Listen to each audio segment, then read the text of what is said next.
ਸਬਰ ਸਿਰਫ ਸਬਰ ਸੰਤੋਖ ਦੇ ਹਿਸਾਬ ਨਾਲ ਹੀ ਜਿਹੜਾ ਨਾਮ ਰੱਖਿਆ ਜਾਂ ਇਹਦੇ ਮਾਇਨੇ ਕੁਝ ਹੋਰ ਤੁਹਾਡੇ ਮੁਤਾਬਕ ਨੇ? 47 ਦੇ ਵਿੱਚ ਜਿਹੜੇ ਆਪਣੇ ਦਰਿਆਵਾਂ ਦੀ ਵੰਡ ਹੋਈ ਆ, ਜੇ ਉੱਥੇ ਕੋਈ ਪੰਜਾਬ ਜਾਂ ਪੰਜਾਬੀਅਤ ਦੀ ਗੱਲ ਕਰਦਾ ਅਫਸਰ ਬੈਠਾ ਹੁੰਦਾ ਤੇ ਮੈਨੂੰ ਲੱਗਦਾ ਨਹੀਂ ਉਹ ਵੰਡੀਆਂ ਪੈਣੀਆਂ ਸੀਗੀਆਂ।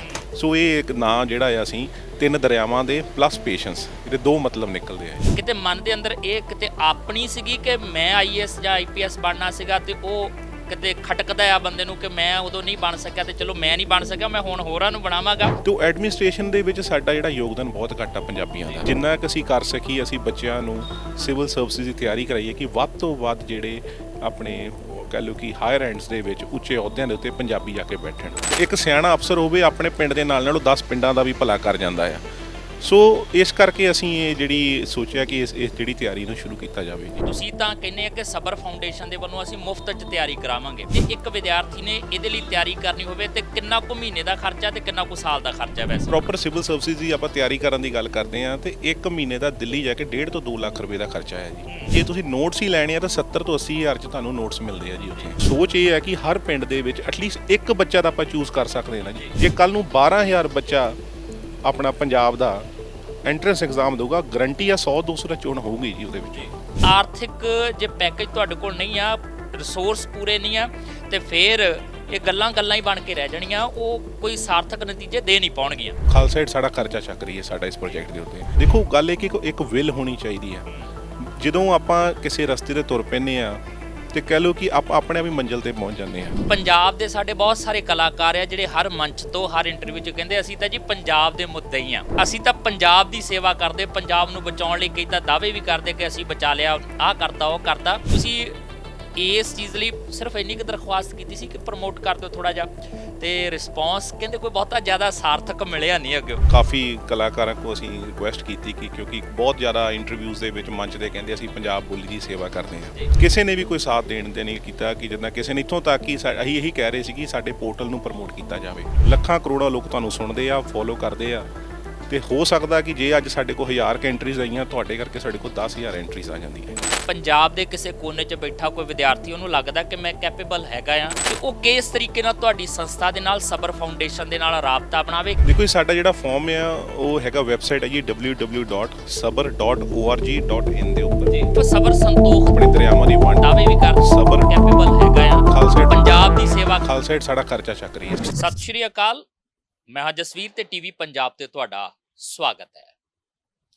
ਪੰਜਾਬੀ ਇਸ ਗੱਲ ਲਈ ਫਰਾਖ ਦਿਲ ਨੇ ਕਿ ਵਿਸ਼ਵ ਦੇ ਵਿੱਚ ਕਿਤੇ ਵੀ ਕੋਈ ਦਿੱਕਤ ਆਉਂਦੀ ਹੈ, ਪਰੇਸ਼ਾਨੀ ਆਉਂਦੀ ਹੈ ਤਾਂ ਪਹੁੰਚ ਜਾਂਦੇ ਨੇ ਬਾਂਹ ਫੜਨ ਦੇ ਲਈ। ਪਰ ਸਮੱਸਿਆ ਇਹ ਹੈ ਕਿ ਪੰਜਾਬ ਨੂੰ ਲੈ ਕੇ ਬੜੀ ਚਰਚਾ ਚੱਲਦੀ ਹੈ ਕਿ ਪੰਜਾਬ ਦੀ ਵੀ ਬਾਂਹ ਫੜਨ ਦੀ ਲੋੜ ਹੈ। ਸਿਰਫ ਇਸ ਕਰਕੇ ਨਹੀਂ ਕਿ ਇੱਥੇ ਇਕੱਲੀ ਸੰਗਤ ਤੇ ਪੰਗਤ ਦੀ ਰਵਾਇਤ ਨੂੰ ਨਿਭਾਉਂਦਿਆਂ ਲੰਗਰ ਲਗਾਉਣੇ ਨੇ, ਬਲਕਿ ਇਸ ਕਰਕੇ ਵੀ ਕਿ ਬੌਧਿਕ ਪੱਧਰ ਤੇ ਪੰਜਾਬ ਦੇ ਬੰਜਰ ਹੋਣ ਦੀਆਂ ਚਰਚਾਵਾਂ ਜਿਹੜੀਆਂ ਚੱਲਣ ਲੱਗ ਪਈਆਂ ਨੇ। ਅਫਸਰਸ਼ਾਹੀ ਦੇ ਵਿੱਚ ਚਾਹੇ ਆਈਐਸ ਹੋਵੇ ਚਾਹੇ ਆਈਪੀਐਸ ਹੋਵੇ, ਪੰਜਾਬ ਕਿੱਥੇ ਆ ਜਦੋਂ ਇਹਨੂੰ ਘੋਖਦੇ ਪੜਤਾਲਦੇ ਆ ਤੇ ਸਾਨੂੰ ਲੱਗਦਾ ਕਿ ਆਉਣ ਵਾਲੀਆਂ ਪੀੜ੍ਹੀਆਂ 'ਚ ਸ਼ਾਇਦ ਪ੍ਰਸ਼ਾਸਨ ਦੇ ਵਿੱਚੋਂ ਤੇ ਪੁਲਿਸ ਦੇ ਉੱਚ ਅਹੁਦਿਆਂ ਦੇ ਵਿੱਚੋਂ ਪੰਜਾਬੀ ਗਾਇਬ ਹੋ ਜਾਣਗੇ।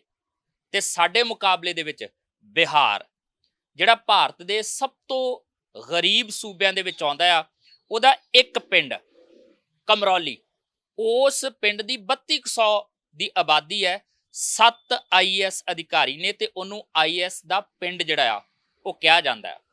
ਤੇ ਅਸੀਂ ਬੌਧਿਕ ਪੱਧਰ ਤੇ ਕਿੱਥੇ ਆ?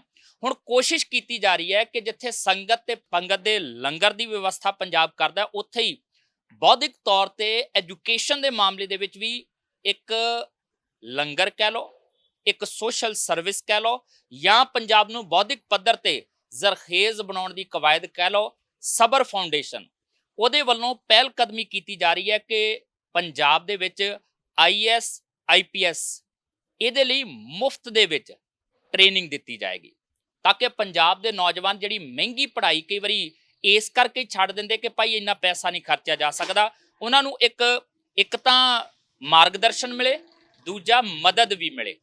ਤੇ ਸਾਡੇ ਆਈਐਸ ਆਈਪੀਐਸ ਪੰਜਾਬ ਦੇ ਜਿਹੜੇ ਆ ਉਹ ਪ੍ਰਸ਼ਾਸਨ ਤੇ ਪੁਲਿਸ ਦੇ ਵਿੱਚ ਸਾਨੂੰ ਨਜ਼ਰ ਆਉਣ।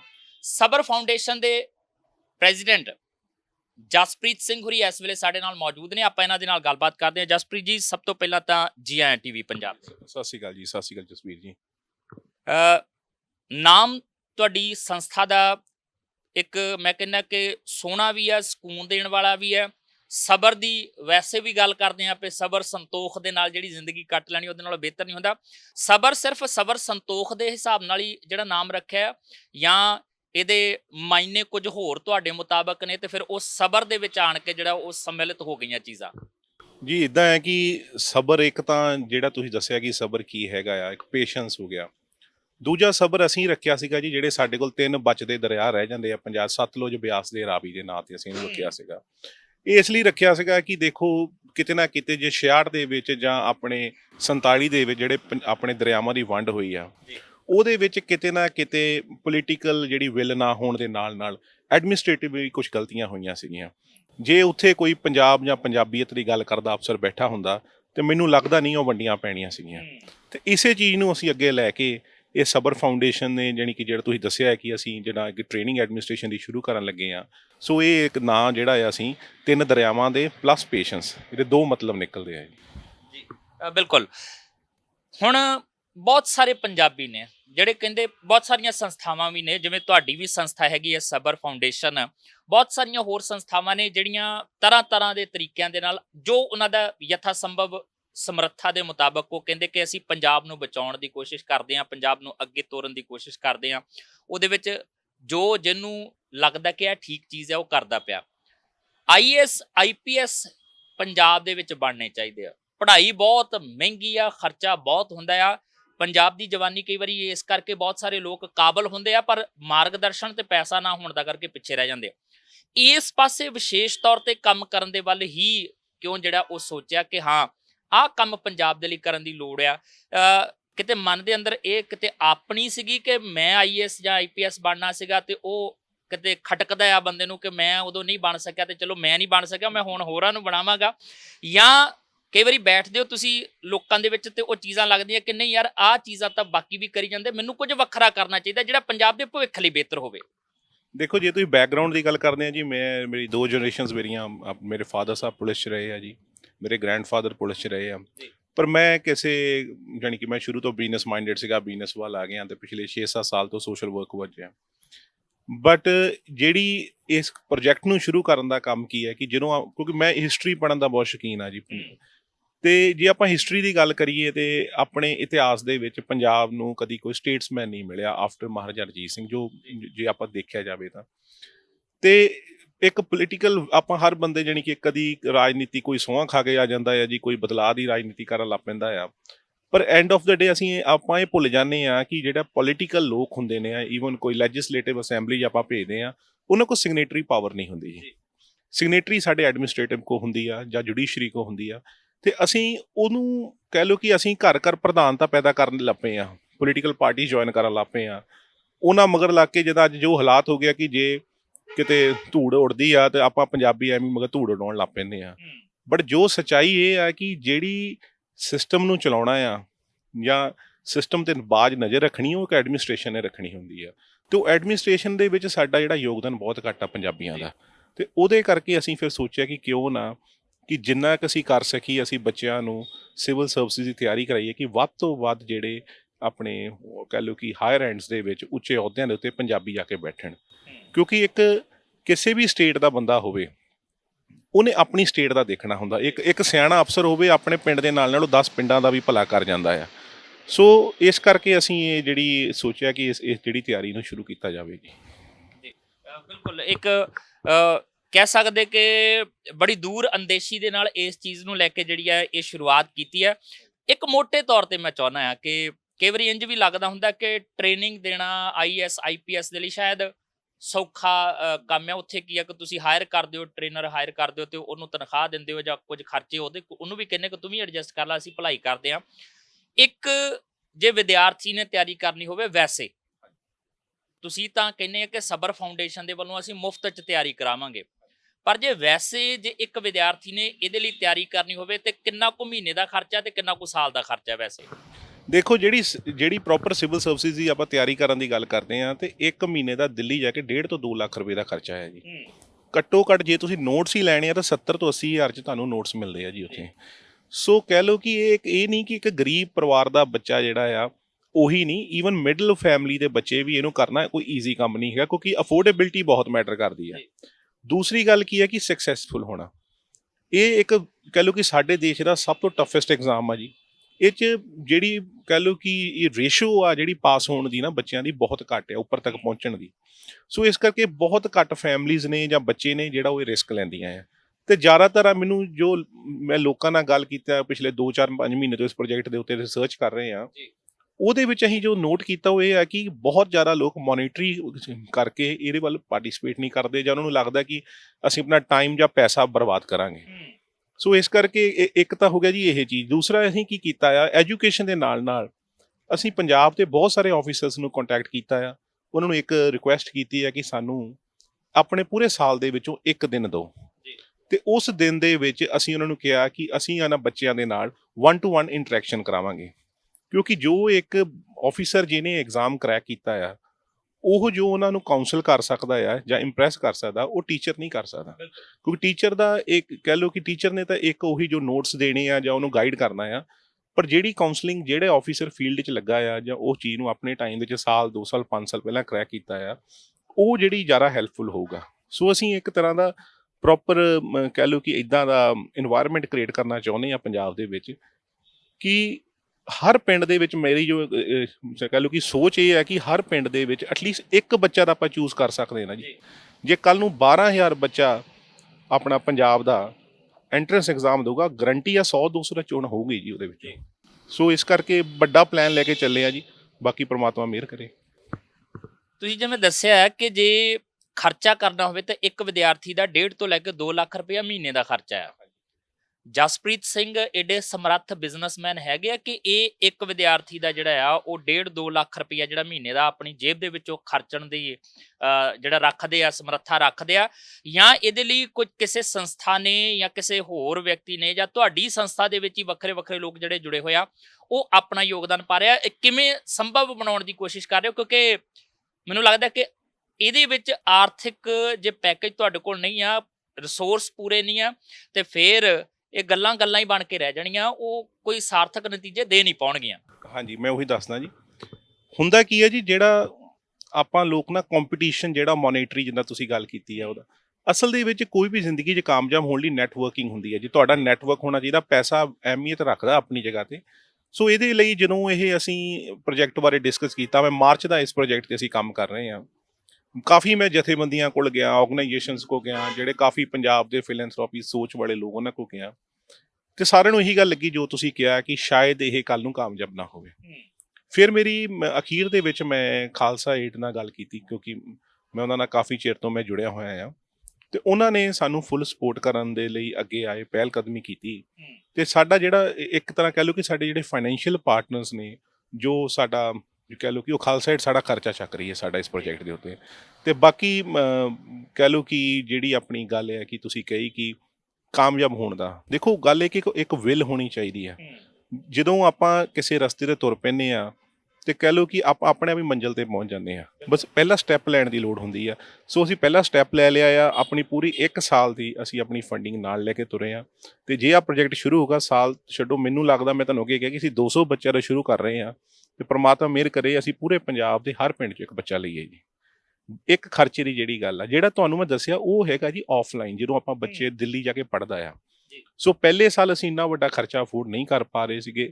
ਸੋ ਇਸ ਕਰਕੇ ਜਿਹੜੇ ਅਸੀਂ 200 ਸਟੂਡੈਂਟਸ ਨੂੰ ਚੂਜ਼ ਕਰਨ ਦਾ ਇੱਕ ਫੈਸਲਾ ਲਿਆ, ਇੱਕ ਆਨਲਾਈਨ ਪਹਿਲਾ ਪਲੇਟਫਾਰਮ ਤੇ ਅਸੀਂ ਲਵਾਂਗੇ, ਤੇ ਅਗਲੇ ਸਾਲ ਅਸੀਂ 50 ਬੱਚਿਆਂ ਨੂੰ ਅਸੀਂ ਪਲਾਨ ਕੀਤਾ ਸੀਗਾ ਕਿ ਆਫਲਾਈਨ ਜਿਹੜੇ ਬੱਚਿਆਂ ਨੂੰ ਪਿਕ ਕਰਾਂਗੇ। ਮਤਲਬ ਇਹ ਸਹੀ ਹੁੰਦਾ ਕਿ ਕਦਮ ਦਰ ਕਦਮ ਜਿਵੇਂ ਜਿਵੇਂ ਤੁਸੀਂ ਜਿਹੜਾ ਇੱਕ ਤੁਰੋਗੇ ਤੇ ਮੰਜ਼ਿਲ ਹਾਸਲ ਕਰਨਾ ਸੌਖਾ ਵੀ ਹੋ ਜਾਏਗਾ ਤੇ ਸਾਬਤ ਕਦਮ ਵੀ ਤੁਰੋਗੇ।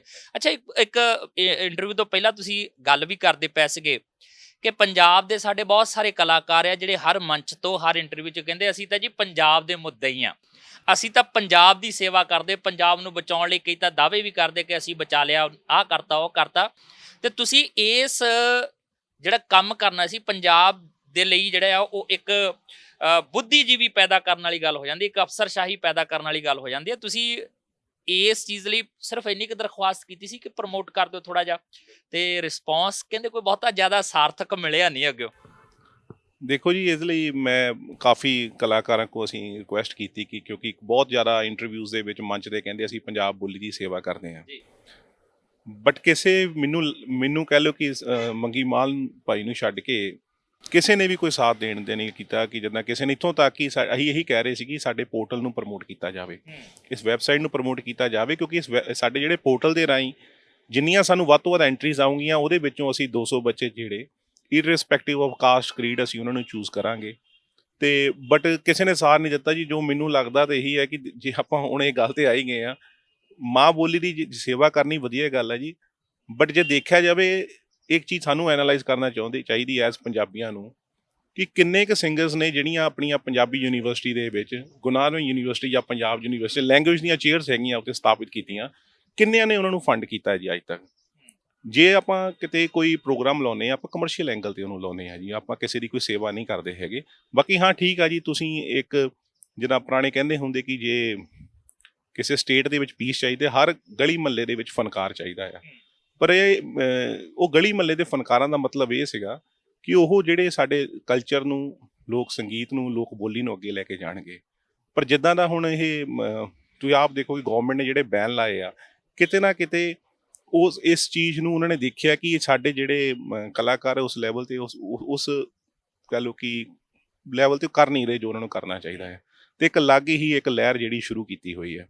ਬਟ ਮੇਰੀ ਰਿਕੁਐਸਟ ਹੈ ਕਿ ਜਦੋਂ ਕੋਈ ਇੱਦਾਂ ਦਾ ਕੰਮ ਕਰਦਾ, ਚਲੋ ਸਾਡੀ ਤਾਂ ਨਹੀਂ ਸਪੋਰਟ ਕੀਤੀ, ਪਰ ਤੁਸੀਂ as a native of Punjab ਜਾਂ ਪੰਜਾਬੀ ਕਰਕੇ ਤੁਸੀਂ ਸਪੋਰਟ ਜ਼ਰੂਰ ਕਰਿਆ ਕਰੋ, ਕਿਉਂਕਿ ਤੁਹਾਡੇ ਕੋਲ ਲੱਖਾਂ ਕਰੋੜਾਂ ਲੋਕ ਤੁਹਾਨੂੰ ਸੁਣਦੇ ਆ, ਫੋਲੋ ਕਰਦੇ ਆ। ਤੇ ਹੋ ਸਕਦਾ ਕਿ ਜੇ ਅੱਜ ਸਾਡੇ ਕੋਲ 1000 ਐਂਟਰੀਜ਼ ਆਈਆਂ, ਤੁਹਾਡੇ ਕਰਕੇ ਸਾਡੇ ਕੋਲ 10,000 ਐਂਟਰੀਜ਼ ਆ ਜਾਂਦੀਆਂ ਜੀ। ਮੇਰਾ ਸਵਾਲ ਵੀ ਇਹੀ ਸੀਗਾ ਅਗਲਾ ਕਿ ਪ੍ਰਮੋਸ਼ਨ ਦੇ ਨਾਲ ਬੜੀਆਂ ਚੀਜ਼ਾਂ ਜਿਹੜੀਆਂ ਨੇ ਉਹ ਤੁਹਾਡੇ ਲਈ ਈਜ਼ੀ ਹੋ ਜਾਂਦੀਆਂ। ਫਿਰ ਉਹਦੇ ਤੋਂ ਕੀ ਹੁੰਦਾ ਕਿ ਜੇ 10,000 ਐਂਟਰੀਆਂ ਆਉਂਦੀਆਂ, ਤੁਸੀਂ ਪਹਿਲੇ ਸਾਲ ਜਿਹੜਾ ਉਹ 200 ਬੱਚਾ ਚੂਜ਼ ਕਰਨਾ ਸੀਗਾ, ਫਿਰ ਤੁਸੀਂ ਕਰੀਮ ਚੱਕਦੇ ਉਹਦੇ ਚੋਂ ਰਿਜ਼ਲਟ ਜਿਹੜੇ ਆਉਣੇ ਆ ਉਹ ਬਿਹਤਰ ਹੋਰ ਹੋਣ ਦੀ ਉਮੀਦ ਜਿਹੜੀ ਉਹ ਵੱਧ ਜਾਂਦੀ ਹੈ। ਹੁਣ ਤੱਕ ਕਿੰਨੀਆਂ ਕੁ ਐਂਟਰੀਆਂ ਆਈਆਂ ਨੇ ਤੇ ਕਿੰਨੀਆਂ ਕੁ ਉਮੀਦ ਹੈਗੇ ਆ ਕਿ ਰਫਤਾਰ ਕਿਹੋ ਜਿਹੀ ਹੈ ਜਿਹਦੇ ਤੋਂ ਤੁਸੀਂ ਇਹ ਸੋਚੋ ਕਿ ਹਾਂ ਇਸ ਹਿਸਾਬ ਨਾਲ ਜੇ ਇੰਨੀਆਂ ਆ ਗਈਆਂ ਹੁਣ ਤੇ ਮਹੀਨੇ ਦੇ ਵਿੱਚ ਇੰਨੀਆਂ ਕੁ ਐਂਟਰੀਜ਼ ਜਿਹੜੀਆਂ ਆ ਸਕਦੀਆਂ, ਤੇ ਫਿਰ ਉਹਦੇ ਤੋਂ ਬਾਅਦ ਤੁਸੀਂ ਅਗਲਾ ਪ੍ਰੋਸੈਸ ਸ਼ੁਰੂ ਕਰੋਗੇ ਆਪਣਾ? ਅਸੀਂ 3 ਕੁ ਦਿਨ ਹੋ ਗਏ ਸਾਨੂੰ ਇਹ ਪ੍ਰੋਸੈਸ ਸ਼ੁਰੂ ਕੀਤੇ ਨੇ, 200 ਪਲੱਸ ਐਂਟਰੀ ਸਾਡੇ ਕੋਲ ਆ ਚੁੱਕੀਆਂ ਜੀ ਅੱਜ। ਤੇ ਮੈਨੂੰ ਲੱਗਦਾ ਕਿ 10 ਕੁ ਦਿਨਾਂ ਤੱਕ ਅਸੀਂ 2000 ਟੱਪ ਜਾਵਾਂਗੇ। ਤੇ 2000 ਦੇ ਵਿੱਚੋਂ ਫਿਰ 10% ਜਿਹੜੇ ਸਾਨੂੰ ਲੱਗੂਗੇ ਅਸੀਂ ਉਹਨਾਂ ਨੂੰ ਪਿਕ ਕਰਾਂਗੇ। ਅਸੀਂ ਇਹਨੂੰ ਪਬਲਿਸ਼ ਵੀ ਕਰਾਂਗੇ, ਅਸੀਂ ਆਪਣੀ ਵੈਬਸਾਈਟ ਤੇ ਬਿਲਕੁਲ ਪਬਲਿਸ਼ ਕਰਾਂਗੇ ਅਸੀਂ ਕਿਹੜੇ ਬੱਚੇ ਨੂੰ ਕਿਉਂ ਚੂਜ਼ ਕੀਤਾ ਹੈ। ਕਿਉਂਕਿ ਰੀਜ਼ਨ ਇਹ ਹੈ ਕਿ ਕਿਸੇ ਨੂੰ ਇਹ ਨਾ ਲੱਗੇ ਕਿ ਮੈਨੂੰ ਕਿ ਮੇਰੇ ਨਾਲ ਕੋਈ ਪਾਰਸ਼ੈਲਿਟੀ ਹੋਈ ਜਾਂ ਕਿਸੇ ਨੇ ਬਾਇਸ ਕੀਤਾ ਹੈ। ਬਟ ਹਾਂ ਕਿ ਜੇ ਵੱਧ ਆ ਜਾਂਦੀਆਂ, ਤੁਹਾਡੀ ਗੱਲ ਸਹੀ ਹੈ ਕਿ ਅਸੀਂ ਜ਼ਿਆਦਾ ਬੱਚਿਆਂ ਨੂੰ ਲੈ ਸਕਦੇ ਸੀਗੇ।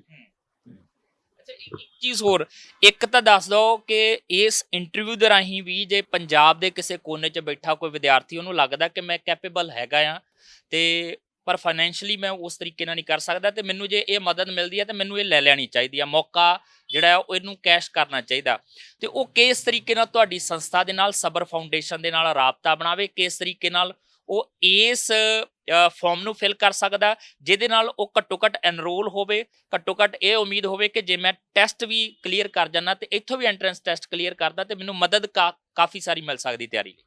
ਦੇਖੋ ਜੀ, ਸਾਡਾ ਜਿਹੜਾ ਫਾਰਮ ਆ ਉਹ ਹੈਗਾ, ਵੈਬਸਾਈਟ ਹੈ ਜੀ www.sabar.org.in ਦੇ ਉੱਪਰ। ਤੇ ਉਸ ਫਾਰਮ ਦੇ ਵਿੱਚ ਜਾ ਕੇ ਤੁਸੀਂ ਆਪਣੀ ਸਾਰੀ ਡਿਟੇਲ ਭੇਜਣੀ ਆ, ਤੁਸੀਂ ਜੋ ਆਪਣੀ ਗ੍ਰੈਜੂਏਸ਼ਨ ਪਰਸਿਊ ਕੀਤੀ ਆ, ਪਲੱਸ ਜੋ ਤੁਸੀਂ ਅੱਜ ਤੱਕ ਜਿੰਨੇ ਨੰਬਰ ਲਏ ਉਹਦੇ ਵਿੱਚ ਸਾਰੀ ਫਾਰਮ ਨੂੰ ਪੂਰਾ ਭਰਨਾ ਪੈਣਾ ਆ, ਤਾਂ ਹੀ ਜਾ ਕੇ ਉਹਦੀ ਐਂਟਰੀ ਹੋਊਗੀ। ਉਹਦੇ ਵਿੱਚੋਂ ਫਿਰ ਸਾਡੇ ਕੋਲ ਅਸੀਂ ਉਹਨਾਂ ਨੂੰ ਤੁਹਾਡੇ ਜਿਹੜੇ ਡਾਟਾ ਨੂੰ ਅਸੀਂ ਕੱਢ ਕੇ ਉਹਦੇ ਵਿੱਚੋਂ ਅਸੀਂ ਫਿਲਟਰ ਆਊਟ ਕਰਾਂਗੇ ਜੀ। ਬਿਲਕੁਲ, ਮੇਰਾ ਖਿਆਲ ਹੈ ਕਿ ਜੇ ਕੋਈ ਵਿਦਿਆਰਥੀ, ਜੇ ਕੋਈ ਨੌਜਵਾਨ ਇਸ ਇੰਟਰਵਿਊ ਨੂੰ ਦੇਖਦਾ ਹੋਵੇ, ਲੱਗਦਾ ਹੋਵੇ ਕਿ ਉਹ ਇਹਦੇ ਲਈ ਬਿਲਕੁਲ ਤਿਆਰ ਵੀ ਹੈ ਔਰ ਸਮਰੱਥਾ ਵੀ ਰੱਖਦਾ, ਤੇ ਜਿਵੇਂ ਜਸਪ੍ਰੀਤ ਸਿੰਘ ਹੋਰਾਂ ਨੇ ਦੱਸਿਆ ਉਸ ਵੈਬਸਾਈਟ ਤੇ ਜਾ ਕੇ, ਸਬਰ ਫਾਊਂਡੇਸ਼ਨ ਦੀ ਵੈਬਸਾਈਟ ਤੇ ਜਾ ਕੇ ਉਹ ਫਾਰਮ ਫਿਲ ਕਰ ਸਕਦਾ। ਤੇ ਇੱਕ ਇਹ ਵੀ ਦੱਸ ਦਿਓ ਕਿ ਕਦੋਂ ਤੱਕ ਸ਼ਾਰਟ ਲਿਸਟ ਕੀਤੇ ਜਾਣੇ ਆ, ਤਾਂ ਕਿ ਉਹ ਇੱਕ ਉਡੀਕ ਹੁੰਦੀ ਆ, ਜਾਂ ਜੇ ਇਹ ਦੇਖਣਾ ਕਿ ਐਂਟਰੀਆਂ ਜਿਹੜੀਆਂ ਆ ਉਹ ਕਦੋਂ ਤੁਹਾਡੇ ਕੋਲ ਓਨੀਆਂ ਕੁ ਆ ਜਾਂਦੀਆਂ ਜਿਹਦੇ ਵਿੱਚੋਂ ਤੁਹਾਨੂੰ ਸਿਲੈਕਸ਼ਨ ਕਰਨੀ ਜਿਹੜੀ ਆ ਉਹ ਸੌਖੀ ਹੋ ਜਾਵੇ? ਅਸੀਂ 15 ਦਸੰਬਰ ਡੇਟ ਜਿਹੜੀ ਰੱਖੀ ਆ, ਲਾਸਟ ਡੇਟ ਜਿਹੜੀ ਕਿ 15 ਦਸੰਬਰ ਤੱਕ ਸਾਡੇ ਕੋਲ ਜਿੰਨੀਆਂ ਵੱਧ ਤੋਂ ਵੱਧ ਐਂਟਰੀਜ਼ ਆ ਜਾਣਗੀਆਂ, ਅਸੀਂ ਉਹਦੇ ਵਿੱਚ ਫਿਲਟਰ ਆਊਟ ਕਰਕੇ ਤੇ ਦਸੰਬਰ ਦੇ ਵਿੱਚ ਹੀ ਸੈਸ਼ਨ ਸ਼ੁਰੂ ਕਰਦਾ। ਅਗਲੇ ਸਾਲ ਤੱਕ ਚੱਲੂਗਾ ਜੀ ਪੂਰਾ 1 ਸਾਲ ਸੈਸ਼ਨ। ਮੇਰੇ ਖਿਆਲ ਹੈ ਕਿ ਇਹ ਚੀਜ਼ਾਂ ਬਿਹਤਰ ਹੋਣਗੀਆਂ। ਰਾਬਤਾ ਤੁਹਾਡੇ ਨਾਲ ਇਦਾਂ ਹੀ ਰੱਖਣਾ, ਆਪਾਂ ਗੱਲਾਂ ਬਾਤਾਂ ਤੁਹਾਡੇ ਨਾਲ ਇਦਾਂ ਕਰਦੇ ਰਵਾਂਗੇ। ਜਦੋਂ ਪ੍ਰੋਸੈਸ ਚੱਲੇਗਾ ਉਦੋਂ ਵੀ ਗੱਲ ਕਰਾਂਗੇ। ਜੇ ਕੋਈ ਲੱਗਦਾ ਤੁਹਾਨੂੰ ਕਿ ਉਹ ਇਨਫੋਰਮੇਸ਼ਨ ਜਿਹੜੀ ਰਹਿ ਗਈ ਆ ਮੇਰੇ ਸਵਾਲਾਂ ਤੋਂ, ਪਰ ਉਹ ਇਨਫੋਰਮੇਸ਼ਨ ਲੋਕਾਂ ਤੱਕ ਵੀ ਜਾਣੀ ਬਹੁਤ ਜ਼ਰੂਰੀ ਹੈ, ਉਹਨਾਂ ਲੋਕਾਂ ਤੱਕ ਵੀ ਜਾਣੀ ਬਹੁਤ ਜ਼ਰੂਰੀ ਹੈ ਜਿਹੜੇ ਪੰਜਾਬ ਹਿਤੈਸ਼ੀ ਨੇ, ਪਰ ਉਹਨਾਂ ਨੂੰ ਇਹ ਹੋ ਸਕਦਾ ਕਿਤੇ ਸਮਝ ਨਾ ਆਉਂਦੀ ਹੋਵੇ ਕਿ ਕੀ ਕਰਨਾ ਚਾਹੀਦਾ ਤੇ ਕੀ ਨਹੀਂ ਕਰਨਾ ਚਾਹੀਦਾ, ਜਾਂ ਜਿਹੜੇ ਇੰਟਰਸਟ ਰੱਖਦੇ ਨੇ ਉਹ ਕੀ ਕਰਨ। ਉਹਨਾਂ ਦੇ ਬਾਰੇ ਜੇ ਕੁਝ ਕਹਿਣਾ ਚਾਹੁੰਦੇ ਹੋ ਤਾਂ ਕਹਿ ਦਿਓ। ਮੈਂ ਤਾਂ ਇੱਕ ਸਭ ਤੋਂ ਪਹਿਲਾਂ ਤਾਂ ਇੱਕ ਸੁਨੇਹਾ ਦਊਂਗਾ ਜੀ ਐਜੂਕੇਸ਼ਨ ਸਿਸਟਮ ਦੇ ਉੱਤੇ। ਤੇ ਸਾਡਾ ਐਜੂਕੇਸ਼ਨ ਸਿਸਟਮ ਆ, ਉਹ ਮਿਸਟਰ ਰੌਕਫੈਲਰ ਸੀ ਜਿਨ੍ਹਾਂ ਨੇ ਉਹ ਤਿਆਰ ਕੀਤਾ ਸੀ, ਜਿਹਨੂੰ ਆਪਾਂ ਮਾਡਰਨ ਐਜੂਕੇਸ਼ਨ ਸਿਸਟਮ ਕਹਿੰਦੇ ਆ। ਉਹਨਾਂ ਨੇ ਕਿਹਾ ਸੀਗਾ ਕਿ ਅੱਜ ਦੀ ਮੈਂ ਫੋਰਸ ਤਿਆਰ ਕਰਨ ਬੇਸਿਕਲੀ ਤਿਆਰ ਆ, ਉਹ ਮੇਰੇ ਕੋਲ ਬੁੱਧੀਜੀਵੀਆਂ ਨਹੀਂ। I don't need ethical people and intelligent people. ਮੈਨੂੰ ਚਾਹੀਦੇ ਆ ਫੋਰਮੈਨ, ਚਾਹੀਦੇ ਆ ਮੈਨੇਜਰ, ਚਾਹੀਦੇ ਆ ਜਾਂ ਲੇਬਰਰਸ ਚਾਹੀਦੇ ਆ। ਅੱਜ ਤੱਕ ਅਸੀਂ ਉਸੇ ਸਿਸਟਮ ਨੂੰ ਅਡੈਪਟ ਕਰਕੇ ਪੰਜਾਬ 'ਚ ਆਪਣਾ ਐਜੂਕੇਸ਼ਨ ਸਿਸਟਮ ਚਲਾ ਰਹੇ ਹਾਂ। ਅਸੀਂ ਬੱਚੇ ਜਿਹੜੇ ਪੈਦਾ ਕਰਕੇ ਜਿਹੜੇ ਆਪਾਂ ਕਾਲਜ ਜਾਂ ਯੂਨੀਵਰਸਿਟੀ 'ਚ ਭੇਜ ਰਹੇ ਹਾਂ, ਉਹ ਅਸੀਂ ਇੰਪਲੋਈਜ਼ ਲਈ ਜਾਂ ਲੇਬਰਰਸ ਲਈ ਭੇਜਦੇ ਪਏ ਹਾਂ। ਸੋ ਅਸੀਂ ਚਾਹੁੰਦੇ ਹਾਂ ਕਿ ਅਸੀਂ ਕਿੱਦਾਂ ਦੀ ਟੀਮ ਤਿਆਰ ਕੀਤੀ ਜਾਵੇ, ਵੱਧ ਤੋਂ ਵੱਧ ਸਟੂਡੈਂਟ ਜਿਹੜੇ ਰਿਕਰੂਟ ਹੁੰਦੇ ਆ ਜਾਂ ਅੱਜ ਤੋਂ 5-10 ਸਾਲ ਬਾਅਦ ਅੱਗੇ ਜਾ ਕੇ ਆਪਣੀ ਜੌਬਸ ਕਰਦੇ ਆ, ਉਹ ਇਸ ਐਜੂਕੇਸ਼ਨ ਸਿਸਟਮ ਨੂੰ ਚੇਂਜ ਕਰਨ ਦੇ ਲਈ ਕੋਈ ਨਾ ਕੋਈ ਪ੍ਰਯਾਸ ਕਰਨ। ਕਿਉਂਕਿ ਐਂਡ ਆਫ ਦਾ ਡੇ ਇਹਦੇ ਵਿੱਚ ਜਿਹੜਾ ਨੁਕਸਾਨ ਹੋ ਰਿਹਾ ਆ, ਉਹ ਨੁਕਸਾਨ ਇਨਸਾਨੀਅਤ ਦੀ, ਹਿਊਮੈਨਿਟੀ ਦਾ ਹੋ ਰਿਹਾ ਆ। ਸਾਡਾ ਜਿਹੜਾ ਇਨਸਾਨੀਅਤ ਦਾ ਪੱਧਰ ਵੀ ਥੱਲੇ ਜਾ ਰਿਹਾ, ਉਹਦਾ ਕਾਰਨ ਇਹੀ ਆ ਕਿ ਸਾਡਾ ਜਿਹੜਾ ਐਜੂਕੇਸ਼ਨ ਸਿਸਟਮ ਉਹ ਸਹੀ ਨਹੀਂ ਹੈਗਾ ਜੀ। ਸੋ ਉਹਨੂੰ ਕਿਤੇ ਨਾ ਕਿਤੇ ਸਾਨੂੰ ਚੱਕਣ ਦੀ ਲੋੜ ਆ, ਅਤੇ ਉਹਦੇ ਲਈ ਚੱਕਣ ਦੇ ਲਈ ਸਾਨੂੰ ਆਪਣੇ ਅਫਸਰਾਂ ਦੀ ਲੋੜ ਆ। ਅਤੇ ਇੱਕ ਚੀਜ਼ ਹੋ ਰਿਹਾ ਕਿ ਜਿੱਦਾਂ ਜੇ ਆਪਾਂ ਐਜੂਕੇਸ਼ਨ ਦੀ ਗੱਲ ਕਰਦੇ ਹਾਂ, ਸਾਡੇ ਅੱਜ ਵੀ ਸਕੂਲਾਂ ਦੇ ਵਿੱਚ ਜੋ ਪੜ੍ਹਾਇਆ ਜਾਂਦਾ ਆ, ਉਹ ਸਾਡੇ ਬੱਚਿਆਂ ਨੂੰ ਕਦੀ, ਪਹਿਲੀ ਗੱਲ ਤਾਂ ਮੈਜੋਰਟੀ ਆਫ ਸਬਜੈਕਟਸ ਜਿਹੜੇ ਕੰਮ ਨਹੀਂ ਆਉਂਦੇ ਹੈਗੇ ਜੀ। ਸਾਨੂੰ ਅੱਜ ਵੀ ਮੁਗਲ ਹਿਸਟਰੀ ਪੜ੍ਹਾਈ ਜਾਂਦੀ ਆ, ਪੰਜਾਬ ਹਿਸਟਰੀ ਦੀ ਆਪਾਂ ਗੱਲ ਨਹੀਂ ਕਰਦੇ। ਪੰਜਾਬ ਲਿਟਰੇਚਰ ਨਹੀਂ ਪੜ੍ਹਾਇਆ ਜਾਂਦਾ ਜੀ। ਉਹਦੇ ਕਾਰਨ ਇਹ ਆ ਕਿ ਅੱਜ ਤੱਕ ਕਿਸੇ ਵੀ ਲੀਡਰ ਨੇ ਆਵਾਜ਼ ਨਹੀਂ ਚੱਕੀ ਜਾਂ ਕਿਸੇ ਆਫੀਸਰ ਨੇ ਕਿ ਜਿਹੜਾ ਐਜੂਕੇਸ਼ਨ ਆ ਉਹ ਕੌਨਕਰੈਂਟ ਲਿਸਟ ਦੇ ਵਿੱਚ ਪਾਇਆ ਗਿਆ ਹੋਇਆ ਸੈਂਟਰਲ ਗੌਰਮੈਂਟ ਨੂੰ। ਉਹਦੇ ਵਿੱਚ ਦੋਨੀ ਜਣੇ ਸਟੇਟ ਐਂਡ ਸੈਂਟਰ ਇਕੱਠੇ ਹੋ ਕੇ ਇੱਕ ਆਪਣੇ ਸਟੇਟ ਦਾ ਇੱਕ ਅਲੱਗ ਕੋਰਸ ਤਿਆਰ ਕਰ ਸਕਦੀ ਆ। ਇਹ CBSE ਨੂੰ ਖੁਦ ਕਹਿ ਸਕਦੇ ਕਿ ਸਾਨੂੰ ਇਹ ਕੋਰਸਿਸ ਚਾਹੀਦੇ ਆ। ਸੋ ਅਗਰ ਅਸੀਂ ਬੱਚਿਆਂ ਨੂੰ ਜਾਣੀ ਕਿ ਆਫੀਸਰਸ ਨੂੰ ਅੱਗੇ ਲੈ ਕੇ ਆਵਾਂਗੇ। ਐਂਡ ਇੱਕ ਚੀਜ਼ ਹੋਰ ਹੈ ਕਿ ਅਸੀਂ Punjabi literature and Punjabi history ਜਿਹੜੀ ਆ ਉਹ ਜ਼ਰੂਰ ਕਰਾਵਾਂਗੇ ਆਪਣੇ subjects as a subject major ਦੇ ਵਿੱਚ, ਕਿ ਐਟਲੀਸਟ ਬੱਚੇ ਨੂੰ ਆਪਣੇ ਪੰਜਾਬ ਬਾਰੇ ਪਤਾ ਹੋਵੇ। ਇਹ ਡਿਊਟੀ ਸਾਡੇ ਆਪਣੇ ਸਿਸਟਮ ਦੀ ਆ, ਸਾਡੇ ਐਜੂਕੇਸ਼ਨ ਡਿਪਾਰਟਮੈਂਟ ਦੀ ਹੈਗੀ ਆ, ਪਰ ਅਸੀਂ ਇਹਨੂੰ ਸੋਚਿਆ ਕਿ ਇਹ ਬਹੁਤ ਵੱਡੀ ਕਮੀ ਆ। ਤੋ ਇਸ ਕਰਕੇ ਅਸੀਂ ਆਸ ਕਰਦੇ ਹਾਂ ਕਿ ਜਿੰਨੀ ਕਹਿ ਲਓ ਕਿ ਇਸ ਸਿਸਟਮ ਨੂੰ ਅੱਗੇ ਲੈ ਕੇ ਆਈਏ, ਅਤੇ ਬੱਚਿਆਂ ਨੂੰ ਚਾਹੁੰਦਾ ਹੈ ਕਿ ਵੱਧ ਤੋਂ ਵੱਧ ਤੁਸੀਂ ਐਨਰੋਲਮੈਂਟਸ ਕਰੋ ਅਤੇ ਇਸ ਨੂੰ ਜਾਣੀ ਕਿ ਸਾਡੇ ਪ੍ਰੋਜੈਕਟ ਦੇ ਨਾਲ ਸਾਡੇ ਨਾਲ ਜੋੜੋ। ਅਤੇ ਅਸੀਂ ਗਰੰਟੀ ਲੈਂਦੇ, ਅਸੀਂ ਆਪਣੀ ਪੂਰੀ ਕਹਿ ਲਓ ਕਿ ਆਪਣਾ ਐਫਰਟਸ ਲਾ ਕੇ ਤੁਹਾਨੂੰ ਅੱਗੇ ਲੈ ਕੇ ਆਵਾਂਗੇ ਜੀ, ਸੋ ਦੈਟ ਕਿ ਤੁਸੀਂ ਇੰਡੀਆ ਦਾ ਟਫੈਸਟ ਜਿਹੜਾ ਐਗਜ਼ਾਮ ਹੈ ਉਹਨੂੰ ਕਰੈਕ ਕਰ ਸਕੋ। ਬਿਲਕੁਲ। ਇੱਥੇ ਮੈਂ ਇੱਕ ਗੱਲ ਹੋਰ ਜਸਪ੍ਰੀਤ ਜੀ ਕਹਿਣਾ ਚਾਹੁੰਦਾ ਆ ਕਿ ਦਰਸ਼ਕਾਂ ਨੂੰ ਦੱਸਵਾਂ ਕਿ ਚੰਗਾ ਬਿਜ਼ਨਸ ਆ ਜਸਪ੍ਰੀਤ ਸਿੰਘ ਹੋਰਾਂ ਦਾ। ਚਾਹੁਣ ਤਾਂ ਉਹਨਾਂ ਨੂੰ ਚਿੰਤਾ ਕਰਨ ਦੀ ਲੋੜ ਨਹੀਂ ਹੈ। ਆਪ ਚੰਗਾ ਕਮਾਉਂਦੇ ਆ, ਚੰਗਾ ਖਾਂਦੇ ਆ, ਜ਼ਿੰਦਗੀ ਬੜੀ ਖੂਬਸੂਰਤ ਹੈਗੀ ਹੈ, ਉਸ ਤਰੀਕੇ ਨਾਲ ਜੀਅ ਸਕਦੇ ਆ। ਚਿੰਤਾ ਕਰਨ ਦੀ ਬਹੁਤੀ ਲੋੜ ਨਹੀਂ ਆ। ਪਰ ਜਿਨ੍ਹਾਂ ਨੂੰ ਇਹ ਹੁੰਦਾ ਕਿ ਮੈਂ 2 ਵਕਤ ਦੀ ਚੰਗੀ ਰੋਟੀ ਖਾਣਾ ਆ, ਉਹ ਤਾਂ ਗੱਲ ਠੀਕ ਹੈ, ਪਰ ਮੇਰਾ ਆਸ-ਪਾਸ ਕੋਈ ਭਾਈ ਭਰਾ, ਮੇਰੀ ਕਮਿਊਨਿਟੀ, ਉਹਦੇ ਵਿੱਚ ਕੋਈ ਇਸ ਤਰੀਕੇ ਦਾ ਨਾ ਹੋਵੇ ਜਿਹੜਾ ਸਿਰਫ ਰੋਟੀ ਤੱਕ ਦੀ ਗੱਲ ਨਹੀਂ ਹੈ ਕਿ ਉਹਦੇ ਕੋਲ ਉਸ ਗੱਲ ਦੀ ਕਮੀਆਂ ਤੇ ਉਹ ਪੂਰੀ ਹੋ ਜਾਵੇ, ਬਲਕਿ ਬੌਧਿਕ ਪੱਧਰ 'ਤੇ ਵੀ ਉਹ ਇੰਨਾ ਕੁ ਸਮਰੱਥ ਹੋਵੇ ਕਿ ਜੇ ਅੱਜ ਸਾਡੀ ਲੰਗਰ ਵਿਵਸਥਾ ਦਾ ਕਰਕੇ ਵਿਸ਼ਵ ਭਰ ਦੇ ਲੋਕ ਕਹਿੰਦੇ ਕਿ ਹਾਂ ਇਹ ਪ੍ਰਾਪਤੀ ਹੈ ਇਹਨਾਂ ਦੀ। ਵੱਖ-ਵੱਖ ਕਰੋਨਾ ਦੇ ਦੌਰ ਦੇ ਵਿੱਚ ਵੱਖ-ਵੱਖ ਕੰਟਰੀਜ਼ ਦੇ ਵਿੱਚ ਉੱਥੋਂ ਦੀਆਂ ਸਰਕਾਰਾਂ ਨੇ ਪ੍ਰੇਜ਼ ਕੀਤੀ ਹੈ ਇਸ ਗੱਲ ਦੀ ਕਿ ਭਾਈ ਔਖੀ ਘੜੀ ਦੇ ਵਿੱਚ ਜੇ ਕੋਈ ਖੜਾ ਹੋਇਆ, ਕੋਈ ਲੰਗਰ ਲਾਉਣ ਵਾਲਾ ਸੀ, ਮਦਦ ਕਰਨ ਵਾਲਾ ਸੀ, ਤੇ ਪੰਜਾਬੀ ਸੀ, ਸਿੱਖ ਕਮਿਊਨਿਟੀ ਸੀ। ਤੇ ਜੇ ਇਸ ਗੱਲ ਨੂੰ ਲੈ ਕੇ ਵੀ ਪ੍ਰਸ਼ੰਸਾ ਹੋਣ ਲੱਗ ਪਵੇ ਕਿ ਬੌਧਿਕ ਪੱਧਰ 'ਤੇ ਵੀ ਇਹਨਾਂ ਦਾ ਕੋਈ ਸਾਨੀ ਨਹੀਂ ਹੈ, ਐਡਮਿਨਿਸਟ੍ਰੇਟਰ ਦੇ ਰੂਪ ਦੇ ਵਿੱਚ ਜਾਂ ਪੁਲਿਸ ਤੰਤਰ ਦੇ ਰੂਪ ਦੇ ਵਿੱਚ, ਤੇ ਫਿਰ ਮੈਨੂੰ ਲੱਗਦਾ ਕਿ ਸੋਨੇ ਤੇ ਸੁਹਾਗੇ ਵਾਲੀ ਗੱਲ ਹੋ ਸਕਦੀ। ਔਰ ਇਸੇ ਕਰਕੇ ਇਸ ਪਾਸੇ ਵੱਲ ਕਦਮ ਜਿਹੜੇ ਵਧਾਏ ਹੋਏ ਆ। ਜਸਪ੍ਰੀਤ ਸਿੰਘ ਜੀ ਬਹੁਤ ਬਹੁਤ ਸ਼ੁਕਰੀਆ। ਔਰ ਤੁਹਾਡੇ ਵਰਗੇ ਨੌਜਵਾਨਾਂ ਨੂੰ ਦੇਖ ਕੇ ਮੈਨੂੰ ਲੱਗਦਾ ਕਿ ਇੱਕ ਨਵਾਂ ਜੋਸ਼ ਤੇ ਇੱਕ ਨਵੀਂ ਉਮੀਦ ਜਾਗਦੀ ਹੈ ਕਿ ਜੇ ਪੰਜਾਬ ਦੇ ਅੰਦਰ ਅਸੀਂ ਇੱਕ ਪਾਸੇ ਇਹ ਕਹਿੰਦੇ ਆ ਕਿ ਸਾਡਾ ਬ੍ਰੇਨ ਡਰੇਨ ਹੋ ਰਿਹਾ, ਵਿਦੇਸ਼ਾਂ ਨੂੰ ਦੌੜ ਰਿਹਾ, ਨੌਜਵਾਨ ਇੱਥੇ ਲੱਭਦਾ ਕੁਝ ਨਹੀਂ ਆ, ਨਸ਼ੇ ਦੇ ਵਿੱਚ ਹੋ ਰਿਹਾ, ਤੇ ਪੰਜਾਬ ਦਾ ਬਣੂਗਾ ਕੀ? ਤੇ ਤੁਹਾਡੇ ਵਰਗੇ ਨੌਜਵਾਨਾਂ ਨੂੰ ਦੇਖ ਕੇ ਲੱਗਦਾ ਕਿ ਨਹੀਂ, ਚੰਗਿਆਈ ਦਾ ਬੀਜ ਕਿਤੇ ਨਾਸ ਨਹੀਂ ਹੁੰਦਾ, ਕਿਤੇ ਨਾ ਕਿਤੇ ਕੋਈ ਨਾ ਕੋਈ ਹਰਿਆ ਬੋਟ ਜਿਹੜਾ ਆ ਉਹ ਮਿਲ ਹੀ ਜਾਂਦਾ ਹੈ। ਬਿਲਕੁਲ ਜੀ, ਬਿਲਕੁਲ। ਦੇਖੋ ਗੱਲ ਪਤਾ ਕੀ ਹੈ ਜੀ, ਸਭ ਤੋਂ ਪਹਿਲਾਂ ਤਾਂ ਜਿਹੜਾ ਮੈਂ ਗੱਲ ਕੀਤੀ ਕਿ ਸਾਨੂੰ ਇੰਨੀ ਨੌਲੇਜ ਨਹੀਂ ਦਿੱਤੀ ਜਾਂਦੀ ਜਾਂ ਅਸੀਂ ਉਹਨੂੰ ਲੱਭਣ ਦੀ ਕੋਸ਼ਿਸ਼ ਨਹੀਂ ਕਰਦੇ। ਇੱਕ ਛੋਟੀ ਜਿਹੀ ਗੱਲ ਆਫ ਦਾ ਟੌਪਿਕ ਮੈਂ ਗੱਲ ਕਰਨ ਜਾ ਰਿਹਾ। ਗੱਲ ਹੈ ਜੀ ਨਿਊ ਵਰਲਡ ਆਰਡਰ ਦੀ। ਜਿਹੜਾ ਨਿਊ ਵਰਲਡ ਆਰਡਰ ਦੇ ਵਿੱਚ ਕੀ ਹੁੰਦਾ ਜੀ, ਜਿਹੜੇ ਕੋਈ ਵੀ ਨੇਟਿਵਸ ਹੁੰਦੇ ਆ, ਕਿਸੇ ਵੀ ਦੇਸ਼ ਦੇ ਜਿਹੜੇ ਨੇਟਿਵਸ ਹੁੰਦੇ ਆ, ਉਹਨੂੰ ਕਹਿ ਲਓ ਕਿ ਖੋਰਾ ਲਾਉਣਾ ਜਾਂ ਉਸ ਕੌਮ ਨੂੰ ਜਾਂ ਕਮਿਊਨਿਟੀ ਨੂੰ ਜਾਂ ਉਸ ਸਟੇਟ ਨੂੰ ਖਤਮ ਕਰਨ ਦੇ ਲਈ ਵਰਲਡ ਵਾਈਡ ਇਹੀ ਚੱਲ ਰਿਹਾ, ਗਲੋਬਲੀ ਇਹ ਚੱਲ ਰਿਹਾ ਜੀ। ਅਗਰ ਤੁਸੀਂ ਗੱਲ ਕਰੋ ਅਮਰੀਕਾ ਤੋਂ ਸ਼ੁਰੂ ਹੋ ਜਾਓ, ਦੇਖੋ ਉਹਨਾਂ ਨੇ ਆਪਣੇ ਇੰਡੀਅਨਸ ਨਾਲ, ਰੈੱਡ ਇੰਡੀਅਨਸ ਨਾਲ ਉੱਥੇ ਕੀ ਕੀਤਾ ਆ। ਤੁਸੀਂ ਕੈਨੇਡਾ ਦੇ ਵਿੱਚ ਦੇਖੋ, ਜਿਹੜੀ ਉੱਥੇ ਫਰਸਟ ਨੇਸ਼ਨਸ ਉਹਨਾਂ ਦਾ ਕੀ ਹਾਲ ਕੀਤਾ ਉਸ ਦੇਸ਼ ਨੇ। ਤੁਸੀਂ ਆਪਣੇ ਨਿਊਜ਼ੀਲੈਂਡ ਚਲ ਜਾਓ, ਉੱਥੇ ਜਾ ਕੇ ਮਾਓਰੀਜ਼ ਦਾ ਦੇਖ ਲਓ। ਤੁਸੀਂ ਆਸਟ੍ਰੇਲੀਆ 'ਚ ਓਬਰੀਜਨਲਸ ਦਾ ਦੇਖ ਲਓ। ਇੰਡੀਆ ਦੇ ਨੇਟਿਵ ਜਿਹੜੇ ਪੰਜਾਬੀ ਆ, ਸਾਨੂੰ ਇਹ ਭੁੱਲ ਚੁੱਕਾ ਆ ਕਿ ਜਿਹੜੀ ਦੁਨੀਆ ਦੀ ਸਭ ਤੋਂ ਪਹਿਲੀ ਸੱਭਿਅਤਾ ਹੜੱਪਨ ਐਂਡ ਇੰਦੂ ਘਾਟੀ, ਉਹ ਸਾਡੇ ਆਪਣੀ ਸਟੇਟ ਤੋਂ ਸ਼ੁਰੂ ਹੋਈ ਸੀ। ਸੋ ਬੇਸਿਕਲੀ ਕੋਈ ਕਿਸੇ ਨੂੰ ਕਹਿੰਦਾ, ਕੋਈ ਤਾਮਿਲਸ ਨੂੰ ਕਹਿੰਦਾ, ਪਰ ਜਿਹੜੀ ਜਿੱਥੇ ਸੱਭਿਅਤਾ ਸ਼ੁਰੂ ਹੋਈ ਸੀ, ਤਾਂ ਅਸੀਂ ਪੰਜਾਬੀ ਇਸ ਕੰਟਰੀ ਦੇ ਨੇਟਿਵਸ ਹੈਗੇ ਆ। ਅਤੇ ਸਾਨੂੰ ਵੀ ਜਿੱਦਾਂ ਉਹਨਾਂ ਨੂੰ ਖਤਮ ਕੀਤਾ ਜਾਂਦਾ ਆ, ਉਸੇ ਤਰੀਕੇ ਦੇ ਨਾਲ ਜਿੱਦਾਂ ਉਹਨਾਂ ਨੂੰ ਫ੍ਰੀ ਵੀਜ਼ ਦਿੱਤੀਆਂ ਜਾਂਦੀਆਂ, ਅਲੱਗ ਪਾਰਲੀਮੈਂਟ ਦੀਆਂ ਉਹ ਮੰਗ ਕਰ ਰਹੇ ਨੇ, ਸੇਮ ਦੇਖੋ ਜੀ ਉਹੀ ਜਿਹੜਾ ਸਿਸਟਮ ਆ ਸਾਡੀ ਸਟੇਟ ਚੱਲਦਾ ਪਿਆ ਆ। ਸਾਨੂੰ ਜਿੰਨੀਆਂ ਫ੍ਰੀ ਵੀਜ਼ ਦਿੱਤੀਆਂ ਜਾਂਦੀਆਂ ਆ, ਆਟੇ ਦੇ ਨਾਂ 'ਤੇ, ਫ੍ਰੀ ਬਿਜਲੀ ਦੇ ਨਾਂ 'ਤੇ ਸਾਡੇ ਤੋਂ ਵੋਟਾਂ ਲਈਆਂ ਜਾਂਦੀਆਂ, ਮਨਮਰਜ਼ੀ ਦੀਆਂ ਸਰਕਾਰਾਂ ਬਣਦੀਆਂ ਆ। ਅਤੇ ਇਹ ਜਿਹੜਾ ਸਾਨੂੰ ਚਾਹੀਦਾ ਕੀ ਹੈ ਕਿ ਦੇਖੋ, ਜਿਹੜੀ ਕਿਸੇ ਵੀ ਕਹਿ ਲਓ ਕਿ ਸਟੇਟ ਨੂੰ ਚਲਾਉਣ ਦੇ ਲਈ ਲੈਜਿਸਲੇਟਿਵ, ਐਡਮਿਨਿਸਟ੍ਰੇਸ਼ਨ ਐਂਡ ਜੁਡੀਸ਼ੀਅਲ, ਇਹ ਤਿੰਨ ਵਿੰਗ ਹੁੰਦੇ ਆ ਜੀ। ਚਲੋ ਅਸੀਂ ਪੋਲੀਟੀਕਲੀ ਗਲਤੀਆਂ ਕਰ ਜਾਂਦੇ ਆ, ਹਮੇਸ਼ਾ ਅਸੀਂ ਆਪਣੇ ਆਪ ਨੂੰ ਓਵਰ ਸਮਾਰਟ ਸਮਝ ਕੇ ਆਪਾਂ ਕਹਿ ਲਓ ਕਿ ਅੱਗੇ ਕਿਤੇ ਨਾ ਕਿਤੇ ਖੱਡੇ 'ਚ ਹੀ ਡਿੱਗ ਜਾਂਦੇ 5 ਸਾਲ ਦੇ ਲਈ। ਬਟ ਇੱਕ ਗੱਲ ਆਪਾਂ ਭੁੱਲ ਜਾਂਦੇ ਹਾਂ ਕਿ ਜੇ ਸਾਡੇ ਕੋਲ ਐਡਮਿਨਿਸਟ੍ਰੇਟਿਵ ਕੰਟਰੋਲ ਹੋਵੇ, ਜੁਡੀਸ਼ਰੀ ਸਾਡੀ ਇਮਾਨਦਾਰ ਹੈ ਬਹੁਤ ਜ਼ਿਆਦਾ, ਬਟ ਐਡਮਿਨਿਸਟ੍ਰੇਸ਼ਨ ਕਿਤੇ ਨਾ ਕਿਤੇ ਕਮੀਆਂ ਆ ਜਾਂਦੀਆਂ ਹੈ। ਜੇ ਐਡਮਿਨਿਸਟ੍ਰੇਟਿਵ ਕੰਟਰੋਲ ਪੰਜਾਬੀਆਂ ਦੇ ਕੋਲ ਹੋਵੇ, ਸਟੇਟ ਕਦੀ ਵੀ ਆਪਾਂ ਧੋਖਾ ਨਹੀਂ ਖਾ ਸਕਦੇ, ਸਗੋਂ ਸਿਆਣਾ ਅਫਸਰ ਵਧੀਆ ਪੋਲੀਟੀਸ਼ੀਅਨ ਨੂੰ ਅੱਗੇ ਲਾ ਕੇ ਕੰਮ ਕਰਦਾ ਆ। ਸੋ ਇਸ ਕਰਕੇ ਸਾਨੂੰ ਪੰਜਾਬੀਆਂ ਨੂੰ ਆਪਣੇ ਬੱਚਿਆਂ ਨੂੰ ਅੱਗੇ ਲਿਆ ਕੇ ਖੁਦ ਆਉਣਾ ਪਵੇਗਾ, ਸਾਨੂੰ ਉਹਨਾਂ ਨੂੰ ਅਫਸਰ ਬਣਾਉਣਾ ਪਵੇਗਾ ਤਾਂ ਕਿ ਉਹ ਪੰਜਾਬ ਨੂੰ ਅੱਗੇ ਲੈ ਕੇ ਜਾ ਸਕਣ ਜੀ।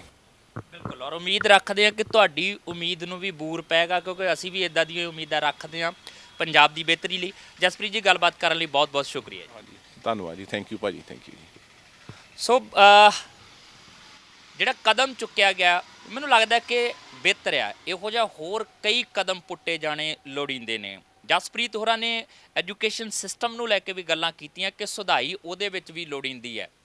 ਹੋ ਸਕਦਾ ਕਿ ਉਹਦੀ ਸੁਧਾਈ ਦੇ ਵਿੱਚ ਵਕਤ ਬਹੁਤ ਵੱਡਾ ਲੱਗ ਜਾਵੇ, ਪਰ ਉਸ ਸੁਧਾਈ ਤੱਕ ਪਹੁੰਚਣ ਲਈ ਜੇ ਤੁਸੀਂ ਚਾਹੁੰਦੇ ਆ ਕਿ ਉਸ ਸਫ਼ਰ ਵੱਲ ਨੂੰ ਵਧਣਾ, ਤੇ ਫਿਰ ਜਿਨ੍ਹਾਂ ਨੇ ਸੁਧਾਈ ਕਰਨੀ ਆ, ਜਿਹੜੇ ਅਫਸਰਾਂ ਨੇ ਉਹਦੇ ਉੱਤੇ ਕੰਮ ਕਰਨਾ, ਪਾਲਿਸੀਆਂ ਬਣਾਉਣੀਆਂ, ਜੇ ਉਹ ਸਾਡੇ ਆਪਣੇ ਹੋਣਗੇ ਤਾਂ ਹੋ ਸਕਦਾ ਹੋਰ ਜ਼ਿਆਦਾ ਬਿਹਤਰ ਚੀਜ਼ਾਂ ਨਿਖਰ ਕੇ ਸਾਡੇ ਸਾਹਮਣੇ ਆਉਣਗੀਆਂ। ਸੋ ਇਸੇ ਉਮੀਦ ਦੇ ਨਾਲ ਕਿ ਭਵਿੱਖ ਜਿਹੜਾ ਹੋਏਗਾ ਪੰਜਾਬ ਦਾ ਬਿਹਤਰ ਹੋਏਗਾ। ਦਿਓ ਇਜਾਜ਼ਤ ਜਸਵੀਰ ਨੂੰ। ਦੇਖਦੇ ਰਹੋ ਟੀਵੀ ਪੰਜਾਬ।